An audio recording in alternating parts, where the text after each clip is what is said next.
WATN, the call letters that spell Watertown's authority for talk and news. WATN, AM 1240.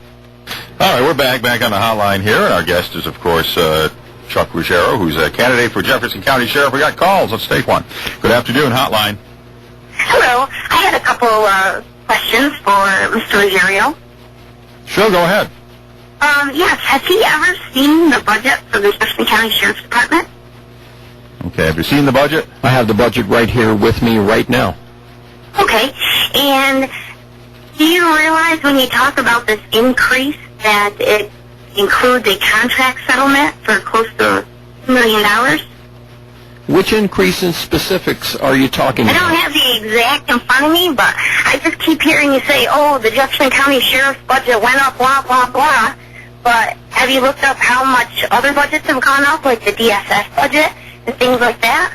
I'm not running for the position as a DSS commissioner, so that's not relevant to the topic. You're just saying that the budget has gone up, but everyone's budget has gone up, and that also includes housing inmates, other places, transportation, medical, and things like that. I understand everything that the budget includes. I have a copy of the budget in front of me, and I have the historical budgets from 2002 to the present, and they have in fact gone up at 10% per year, which is more than 2 times the rate of growth of the federal government and more than 3 times the rate of growth of the state government in the same time period. And I would urge you to do a little research and call back. Settlement in there that I don't think that you're aware of. No, I think we talk about that you're not for grants. Well, if we don't take the grants, guess what? Somebody else is. Okay. Would we rather see that money in our own neighborhoods or in other neighborhoods? Let me ask him the question. Thank you, ma'am. Okay. I think the point, the budget thing aside, one of the things that's, and we see this a lot, applying for grants is this Homeland Security money. It seems like it sounds to me as a citizen like a free-for-all, and I see a lot of things get applied for that have nothing to do with terrorists, but do you just take it because it's available and the theory that if you don't take it, Poughkeepsie will? Well, that seems to be prevailing logic among some leaders in the law enforcement community. Well, we have to queue up and we have to apply for these grants because if we don't get them, somebody else will. And I understand that people have budgetary problems.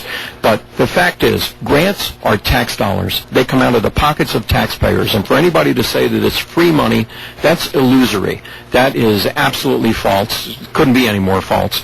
And, I'm not in favor of doing business on the basis of grants. I'm in favor of doing business on the basis of demonstrated need for services rather than taking grant money to see what I can add. If you recall, Mr. Mayor, back in the 1990s, there was an issue with COPS grants, and when COPS grants were defunded, what happened to police officers who were on the books back then? Their jobs were challenged. They had no funding to keep the people. Or you had to absorb it. And you had to absorb it somewhere. So, take the grant money today. You pay for it later. Okay. Good afternoon, hotline. Hey, gentlemen, how you doing today? Great. Great. Hey, maybe I misunderstood, or maybe I just couldn't follow well enough, but when you jumped into the ring originally, didn't the Republican Party, endorse Burns? Isn't that what happened?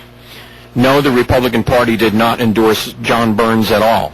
I am the endorsed candidate of the Republican Party, which is the majority party in this county. John Burns was endorsed by the Conservative Party. However, the Conservative Party spoke out of turn, did not give me an opportunity to appear before the Conservative Party. The current chairman of the Conservative Party Committee of Jefferson County retracted that endorsement, and no one will appear on the Conservative Party line on the ballot in November. Isn't that the same type of thing that happened with Dee Dee? I couldn't speak to anything dealing with Dee Dee. I was working in Maryland at the time that she went through her election process, and I was only in Jefferson County commuting home on the weekends. So I'm completely ignorant of the situation with Dee Dee Scozzafava. As a former federal employee, I was prohibited from being active or involved in politics.